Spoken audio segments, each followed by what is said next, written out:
All right, you guys, I'm back with another one like the other one. And before I get into this story real quick, I just want to say one thing to everybody that's watching this video. Happy Halloween. I hope everybody's having a safe, enjoyable Halloween. I hope you guys are eating lots of candy.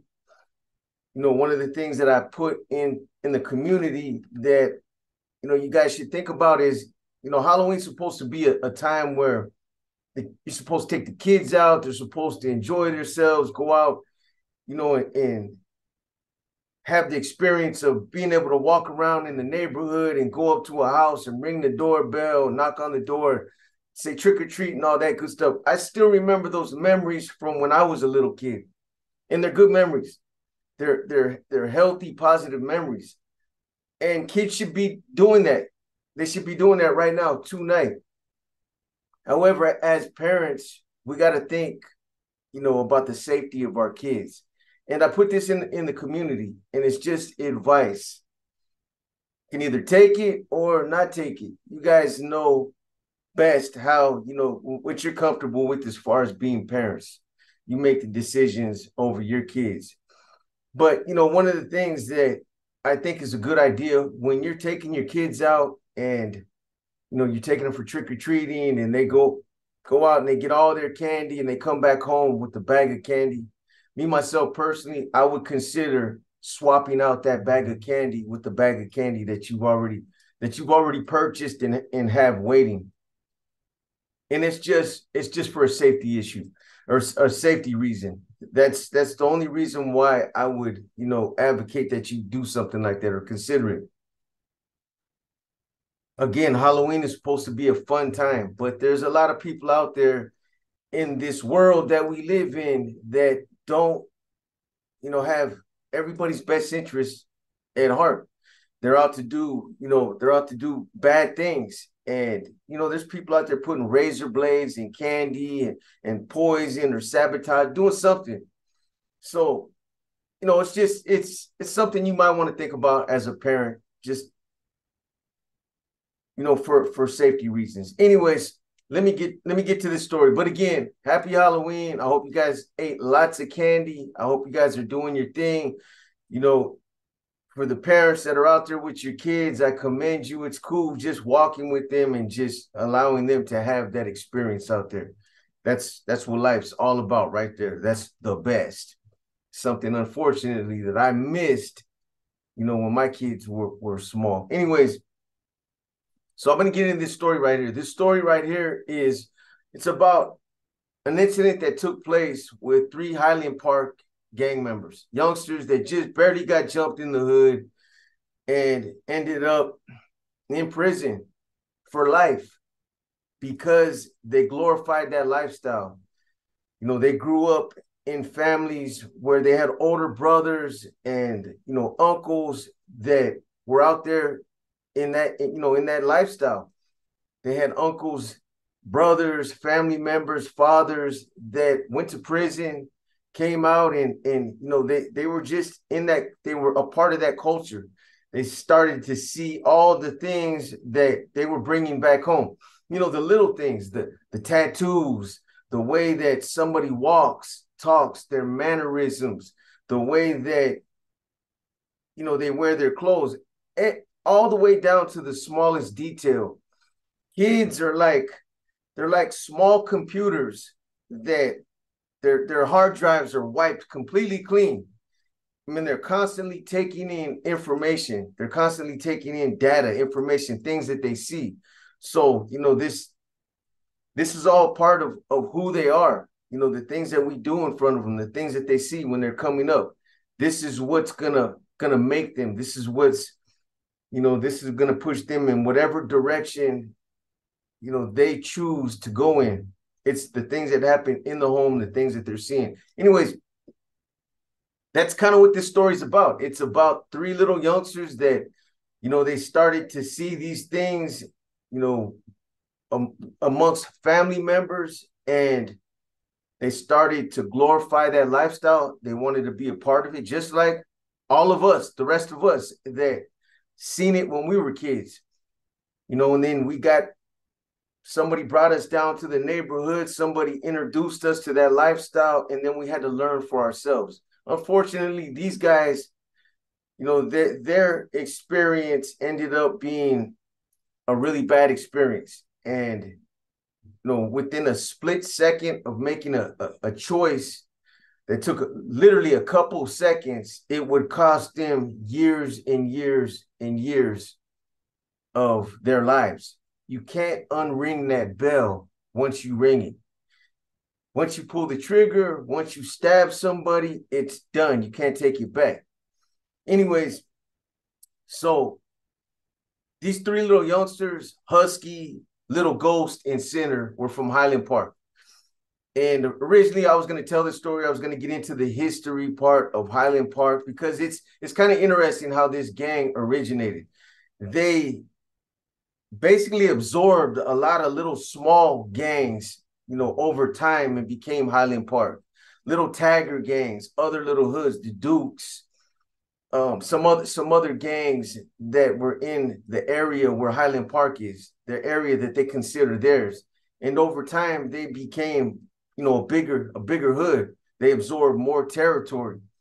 But I'm going to save the history lesson. I'm just going to get into the part of the story, you know, where these guys got into the hood, went out, did what they did, and unfortunately, it cost them the rest of their lives. Hopefully, it doesn't. Hopefully, one day they'll be able to make it back home. But in the meantime, in between time, that's what it is. They're in prison right now, 2 days. Anyways, these guys are about the same age. They're youngsters. They're 13, 14, 15, somewhere around there. And, you know, they grew up in the same neighborhood, and they met each other just going to school, just being out there in that same area. And they started hanging around with each other like you know, like the rest of us. That's how I ended up, you know, being introduced to my hood. There were other little badass youngsters like myself running around in the neighborhood that I started kicking it with, started drinking beer with them, started catching, you know, cases with them, robberies, burglaries, gangbanging with them. And, you know, these guys, they were close friends. And all three of them ended up getting jumped into Highland Park at around the same time. And like I said, they were around the same age. So, you know, to young gang members, when they actually get pulled into a gang, to them, it's like, it's something huge. You know, just that form of acceptance from your peers, from other little youngsters is something that, you know, for a youngster, it's huge. A lot of the youngsters that get involved in gangs, something's missing in the home. Some type of acceptance, family, that kind of unity is missing. So they go out there in the streets and they find it through gangs, through their hoods, through their, you know, their friends that they meet out there. And, you know, these three weren't no different. Little Ghost, Sinner, and Husky. So they all get jumped in to Highland Park, you know, around the same time, and they start kicking it, and they're going through their little honeymoon phase. You know, like I said, when you get pulled in, it's huge. I remember when I got pulled in as a young gang member, it was something huge to me. I wanted to prove my loyalty. I wanted to prove my loyalty so bad. Every time I went out with these guys, you know, other little youngsters from the neighborhood that I'm from, every time I went out with them, damn Gizmo.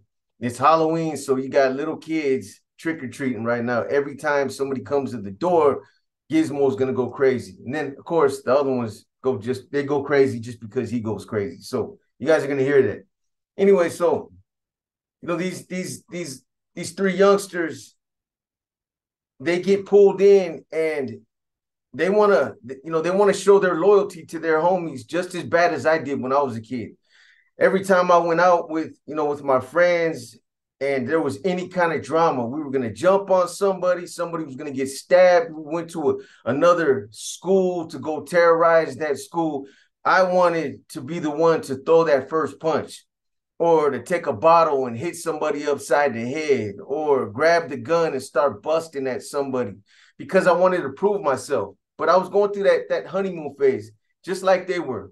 They're going through this phase where they want to prove their loyalty. They want to show that they're the downest, You know, they're the downest motherfuckers from that hood, that they're willing to go the distance. Whatever needs to be done is straight, is Highland Park to the fullest. So they're out there running around and they have this feeling of belonging, of purpose, a cause. And for some of these youngsters, this is the first time they've been a part of something like this. This is the first time that they felt, you know, this type of acceptance. So it's huge. It's beyond just the gang thing. You know, this is something that they need as youngsters coming up. I'm sure we all remember what it felt like, you know, getting jumped in the hood, meeting the new homeboys, all the new faces, the homegirls. But, you know, this is a dangerous time insofar as wanting to prove yourself to the fellas and just trying to show that you're down for the hood. It's a dangerous time because youngsters, although, you know, they understand the concept of getting in trouble. They understand the concept of, you know, taking responsibility for, you know, decisions that you make. But it's a little different for youngsters. They understand that if they go out and they do something, they're going to get in trouble. They're going to get in trouble, and maybe they'll wind up in, you know, youth guidance center, and they'll do a little bit of time, but they don't really understand the whole concept of you know, them possibly throwing their life away, understanding that this is going to affect me for the rest of my life. Right now, I'm running around the streets. I'm doing my thing. I'm out here banging. I'm getting in trouble. I'm drinking. I'm kicking it with my homies. But 10, 15 years down the line, they don't understand that, you know, if you decide to push off in another direction, that this is going to affect, you know, your life as far as getting a job. If you catch a case and you got that on your record, these are things that they're not thinking about. They're not thinking about catching a felony and how it's going to affect them later on down the line. So it's a very dangerous time. And, you know, every youngster is different.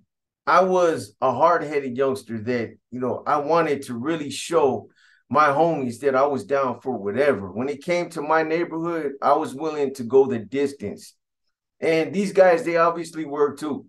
So, you know, they're out there and they're wanting to put work in. They're meeting all the homies and they're wanting to prove themselves. They're wanting any opportunity, you know, that comes their way to prove themselves. And like I said, it's a critical time. In my book, I refer to this as the status mobility system. It's basically, you know, the amount of respect you get, the amount of, you know, your status is dependent on the amount of blood that you spill, the amount of, you know, violence that you're willing to put in, work that you're willing to put in for your homies.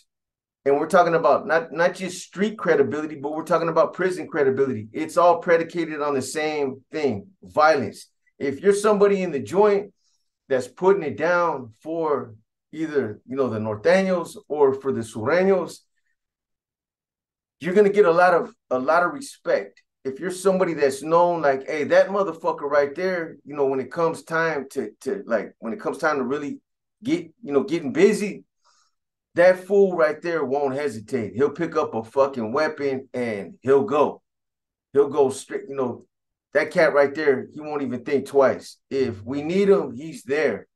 You know, and those type of individuals, they're respected. So, you know, they're out there. You're wanting to put in as much work out there on the streets as possible when you're a youngster. This is the time when you're literally building your reputation. You're building your resume. This is, you know, the reputation that you build from the time you're a kid, right now, when you're 12, 13, 14, that's gonna build. It's going to build over time, and it's going to become who you are. People are going to remember you by the things that you do out there in the streets. And, you know, all these things are going to be looked upon later on as you get older in your 20s.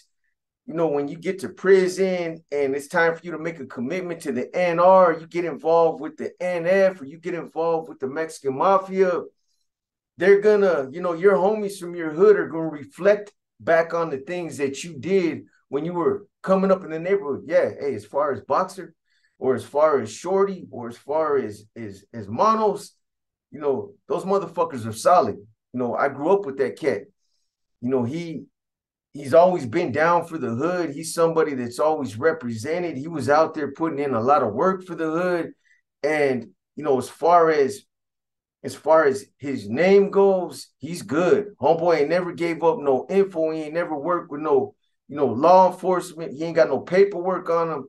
That's a solid motherfucker right there. So, you know, all these things are going to follow you over time.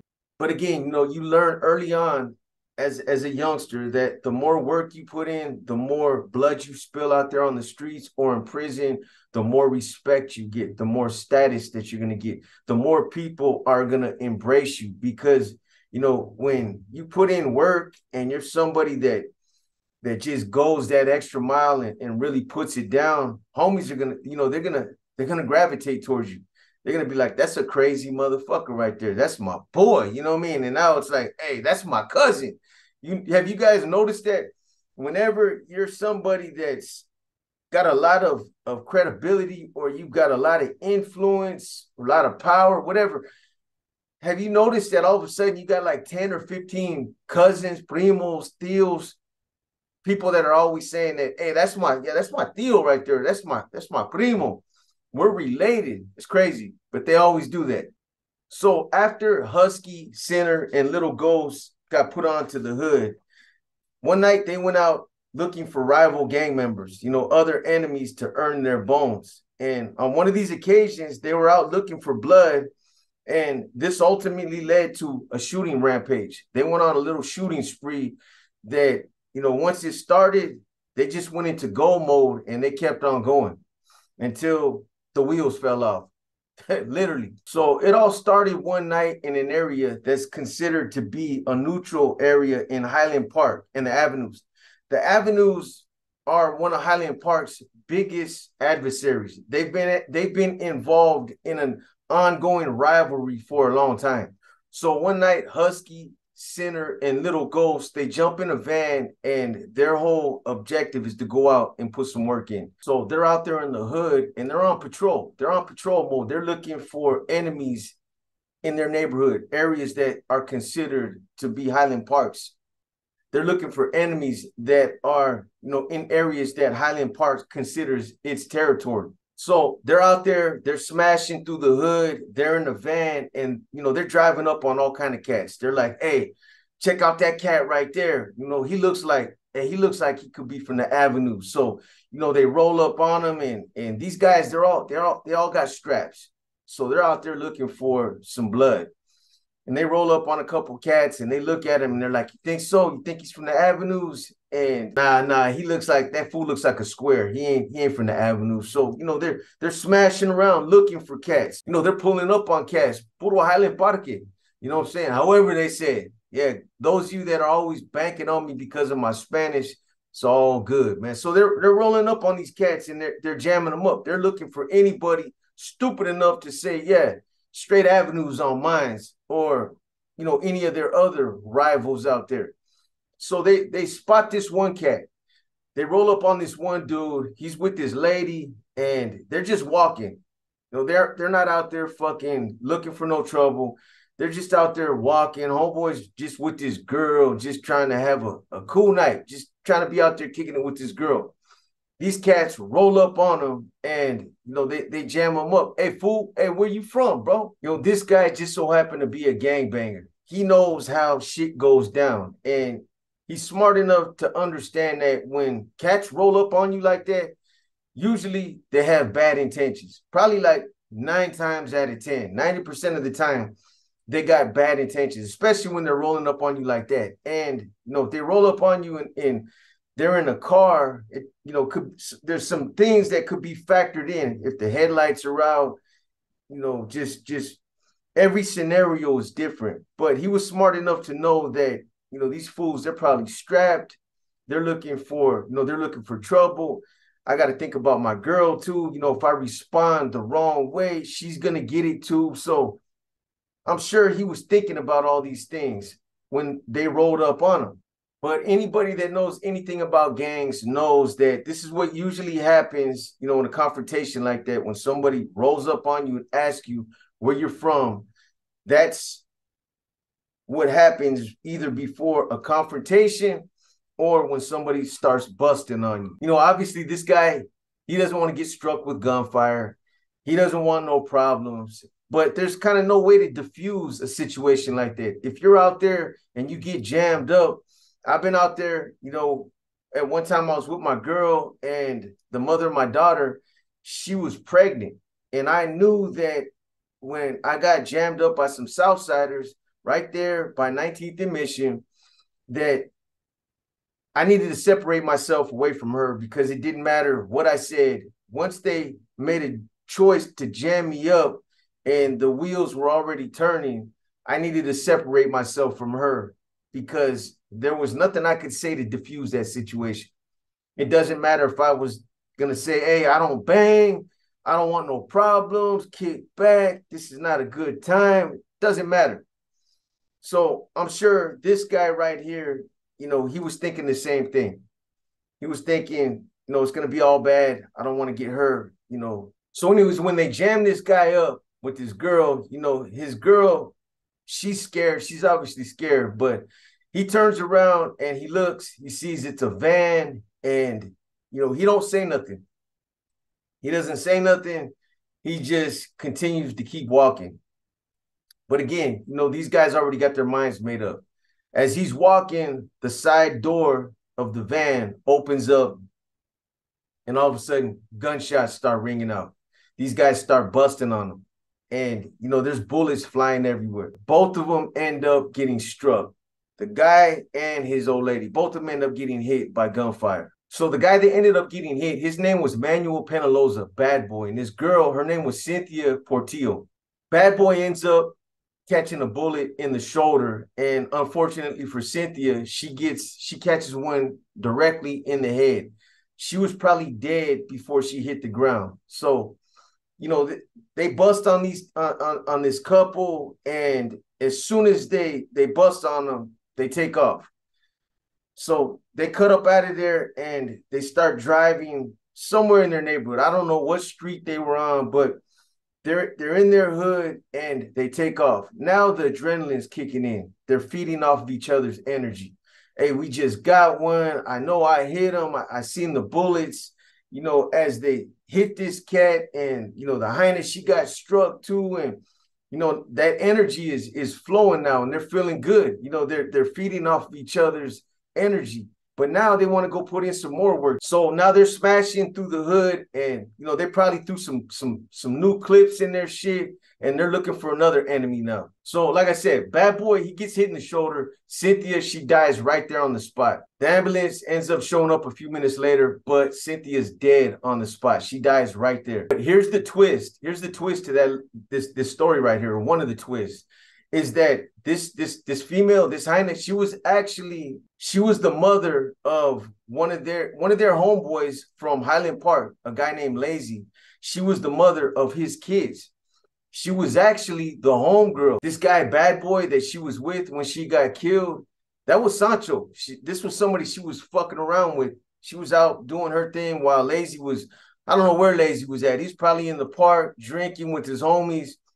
Maybe he's at work somewhere. I don't know. But she's out doing her thing with Bad Boy, and this ends up happening right there.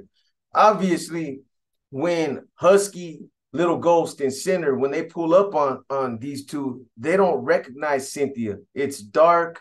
You know, there's a little distance. So they didn't know that was the homegirl. They would find this out later. And later, you know, it would become an issue. But at that second, when they drew down on them and they ended up shooting both of them, they didn't know that was Lazy's baby's mom. And the reason they didn't know it is because they didn't recognize the cat that she was with. So they didn't recognize Cynthia because, you know, she's out there kicking it with Sancho. But, you know, the other thing is that at the time that she died, at the time she was shot, she was also pregnant with Lazy's second child. So, you know, all these things will come into play later on when they would end up getting busted.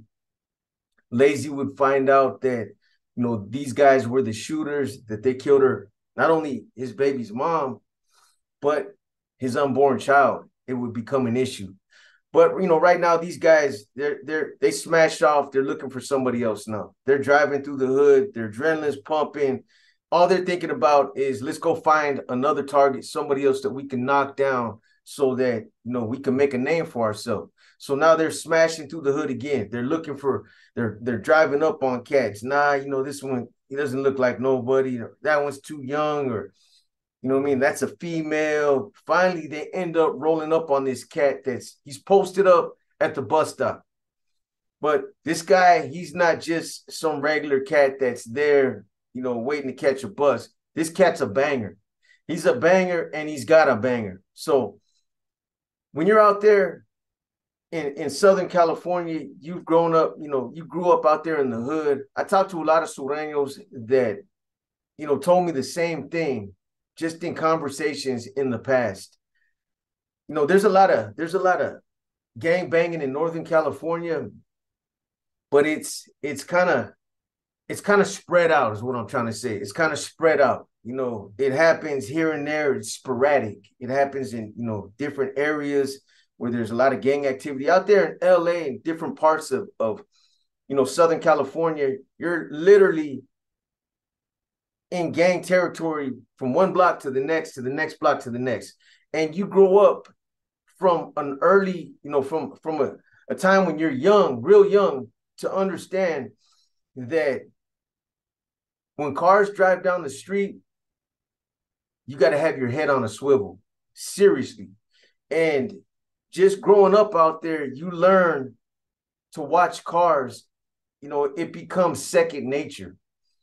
If you're out there on the street and you're kicking it, you're drinking beers with your homies, or you're just out there in front of the pad doing something, you could be out there, working on a car or something. If a car's coming down the street, you're going to be watching that car. You're going to be looking at that car to see how it's moving, if the headlights are on or off. You're going to try to catch a glimpse of who's driving. Is there somebody sitting shotgun? Is there somebody in the back seat? What are they doing? All these things you're going to be doing, it comes second nature. You learn how to do this from a young age. So this guy's posted up at the bus stop, and, here comes a car, and he's on him. He's on him. He can see that there's something wrong about this van. They're creeping slow. These guys that are sitting in the van, he can see them just enough to see that these guys, they're focused on him. Both of them are looking in his direction, and he can sense that there's something that's not right about this van. So, he kind of posts up in an area where he's got a little bit of cover and where he can get out the way if something does go bad. So he's standing there at the bus stop, just trying to, get out the way. He's just trying to get back home. He's probably out with his Sancha. And he's trying to get home. He's not looking for no trouble, but apparently, you're out there, you're gang banging, you're a gang member, trouble finds you. So the van's headlights are out. That's the first thing that he notices, and that right there is a telltale sign that something's about to go down. So the headlights are out, and the van starts slowing down just enough to, throw up some red flags, just enough for you to say, you know what, man, there's something that's not right about this van right here. My spidey senses are tingling. It's sad, but there's so many drive-bys in certain parts of Southern California that like I said, most gangbangers, they learn to detect things like this at a very early age. They're taught how to look out for certain characteristics. And they understand that, there's consequences. The consequences are fatal if something like this goes undetected or unnoticed. Their life literally depends on, how well they look out for these type of things out there. So as the van pulls up, it starts to veer towards the curb where he's at. And that's when he dives for cover, and he pulls out his own strap. Just as he gets out the way, they open up the van's side door and they start busting on him. They don't even ask him where he's from. They can already see that he's trying to get out the way. So they just start shooting at him. But this causes this cat to start shooting back. He starts shooting back at him, and they don't expect that. They don't expect it. It catches them completely off guard to where now they gotta take cover. So the driver, whoever was driving, either Little Ghost, Husky, or Center, whoever's driving, they smash off. They get up out of there. Now they're taking gunfire. They're not trying to get hit either. So they take off. But as this individual is shooting back at him, one of his bullets, it finds its mark. It ends up hitting the tire. It blows one of the tires out.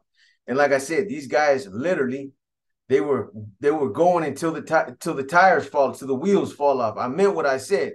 So, you know, they're driving and they know that the cops they're on their way. They're probably responding to the first incident that's just a couple blocks down. So they know they're all in the area. They need to get the fuck out of Dodge. So, you know, they're trying to push the van as fast as it can go, but you know, on three wheels in a van, it doesn't go too far. They get to an area where they're like, hey, you know, start grabbing everything. We need to get the fuck out. We need to bail out and you know, take off on foot. So as they're trying to look for the best spot, you know, to pull over and ditch the van, here comes the fucking cops. They light them up and they're on their ass. Obviously, somebody in the area of the first shooting, they seen the white van, they call it in, and they put out an APB for that white van, an all points bullet. All the cops in that area, you know, in that little grid right there where this happened, they're all looking for that van. So they end up seeing them. One cop that was out there responding to either the first scene or the second scene, he spots the van and now he's on him. So this guy is shooting back at him. This ends up being catastrophic. You know, once it blows out the tire, you know, this is pretty much what ends up getting them busted right there. So now they're in the van. They got the cops on them and they're probably like, fuck, it's all bad, man. We got fucking guns in the car. You know, we just laid a couple people down. You know, they don't know if anybody got hit or not. They think that they seen them get hit, but they're not sure. All these things are probably going through their mind. And again, you got two of them in the back of the van that are probably they're posted up waiting for the homie to stop. Because as soon as he stops, wherever, you know, whatever spot he sees is a good place to pull over, they're going to open up that side door and they're going to get the fuck up out of there. So that's what they try to do. They end up pulling up to this one little spot where they, you know, all they can do now is pull over. The van's they can't even get it to go any faster than like 30, 40 miles an hour. It's just, you know, the rims grinding in the street. So they jump out.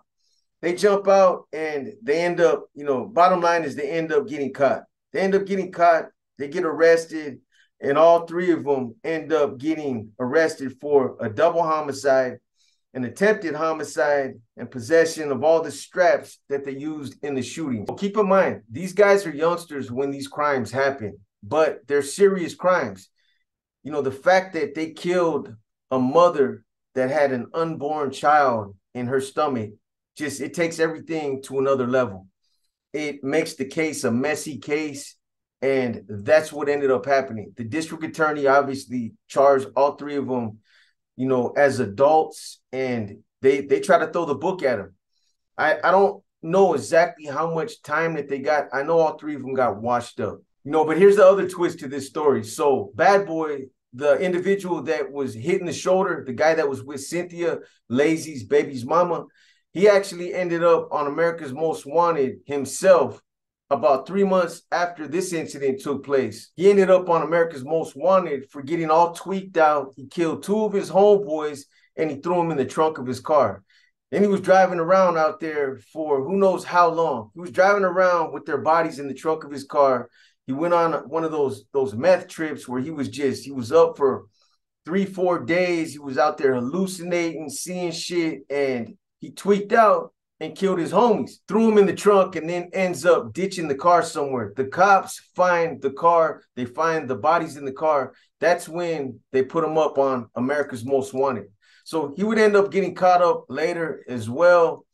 All these guys would end up in prison, obviously. And, you know, I'm not going to talk about the specifics of how the case went. I'm not going to get into none of that stuff. You guys can go look all that stuff up for yourself if anybody's curious about the legalities and all that good stuff. Not going to do it. But what I am going to say is that I know for a fact Husky is somebody that, was out there in Pelican Bay when a lot of the Mexican Mafia members just started coming out of the shoot program, when they just started hitting the main lines. And Husky was somebody that was putting in a lot of work for the Mexican Mafia. He was putting in a lot of work. He was somebody that was obviously trying to, I don't know if he was trying to gain membership, he was trying to become a big homie, or if he was just somebody that had a lot of respect for the MA and was putting in work. But he was one of their main hitters out there. But as far as Bad Boy, I heard the same thing about Bad Boy. He's running amok in prison. He's somebody else that is supposed to be one of the Mexican Mafia's, a hitter. He's somebody that's putting in a lot of work. He don't give a fuck. Obviously, he's got life without. He's got an LWAP.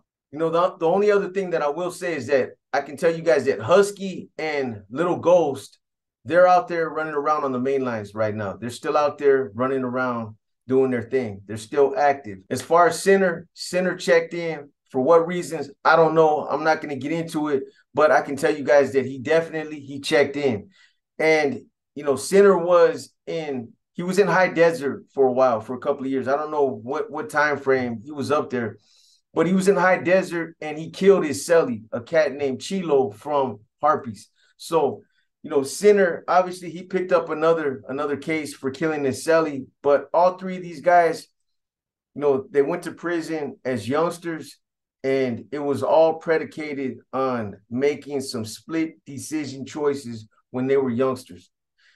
They got hooked up in, this lifestyle because they glorified it. Obviously these guys, when they were young, they seen their brothers, their primos, their tios, other family members that were coming in and out of prison, that were out there running around the streets doing their thing. They seen how they were moving. They seen the mannerisms. They seen the respect that they were getting. And this was something that, not only intrigued them, but they started to glorify that lifestyle and they gravitated towards it. Eventually, they got to a point where they wanted to be a part of it and they wanted to be the most that they could be. So that led to them, making some choices that would end up costing them the rest of their lives. For you youngsters out there, that's what you need to understand. You guys need to understand that when you're out there in the hood and you're trying to put in work and you want to be that guy that has all that respect from your homies, at the time, it might be a big thing to you to get that respect, and you might get it. You're going to get it. You put in work, you're going to get that respect. But what's going to happen is you're going to end up catching a case. You're going to end up going to prison for life, for taking somebody else's life. And then, after 5, 6, 7, 8, 9, 10 years, people are going to forget about you. You're going to be a memory. You're going to be, relegated to just a memory, somebody from the past. So think about that. One split-second decision can cost you the rest of your life, literally. Think about it when you pick that gun up or when you pick that knife up and you're getting ready to stab somebody. Think about if it's really worth it. If it's really worth it. If, you're dead set on getting respect out there in the hood, there's other ways of getting respect. Seriously, you can do it with these right here.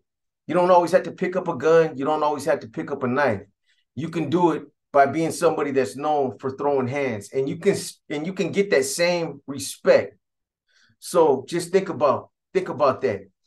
Think about it. A lot of the times when we're out there and, in the heat of the moment, when our adrenaline's going, things are happening, everything starts moving, we don't always think about what we're doing. You make split-second, decisions, and those decisions right there that you make, those split-second decisions where you're really not thinking about the consequences, you're just thinking about getting that respect. So just think about it. There's more to life than trying to be famous, in the hood. I know a lot of homeboys from my neighborhood that they went on to become somebody. One of them went off to the military. Another one ended up moving somewhere, and he ended up getting his own business, and he ended up becoming somebody. And he has a lot of respect because of that. So there's more to life than just trying to get that respect in the neighborhood. There's more to life than trying to get that prison or street credibility. I know some homies from my neighborhood. Some of them went to the military, and they went on to, become productive members of society. They went on to have families, and they grew up, they grew out of the hood, and they're respected. They're respected for who they are today. They come through the hood and they got nothing but respect because they're leading a positive life, and they got their responsibilities, and they're doing the damn thing. They did it the right way. There's a lot of people in the hood that are just straight bums. They did everything the wrong way. A lot of them will end up pushing, Safeway carts in the neighborhood somewhere, sleeping up under a bridge. Some of them might end up in prison. But there's other ways that you can get respect without having to sacrifice your life. Then I got some other homies that ended up going back to school. They started fucking around in the neighborhood. They were out there gang banging, but then, they were smart. Something clicked, and they were like, you know what? This is not what I want to do for the rest of my life. So, a couple of them, they went back to school. They got into school. They did something with themselves. They applied that shit, and, they became managers or CEOs of their own businesses. And now they're successful. They're wealthy. They're successful. They're not in the hood. They're not doing no dumb shit. They're not pushing no cart. They're not, in prison, running amok, trying to put in work, trying to earn their respect in prison. They're living life productively. They have families, and they're spending the rest of their life, living it the way that they're supposed to. So just think about it. The moral of the story, this story right here, is think about what you're doing when you're out there trying to, build a name for yourself. Think about the consequences of what could happen when you pull that trigger. Like I said, when you ring that bell, you can't unring it. It's done. Anyways, I hope you guys enjoyed this story. I know it was a short one. I got another banger that I'm going to get out to you guys probably tomorrow. Hopefully, we'll see what happens. I'm going to try to get you out in Inner Demons right now. But with that being said, again, I hope you guys are enjoying your Halloween. I hope you guys eat a lot of candy and get sick, especially if you're somebody that's hating on my Niners. I seen the comments. You can't believe that I brought the Niners up. Hell yeah, but ain't nobody crying. I told you guys, man, they look bad, but we got something. We got something for that ass. Don't even trip. Anyways, with that being said, you guys have a good night. This your boy B, and I'm out.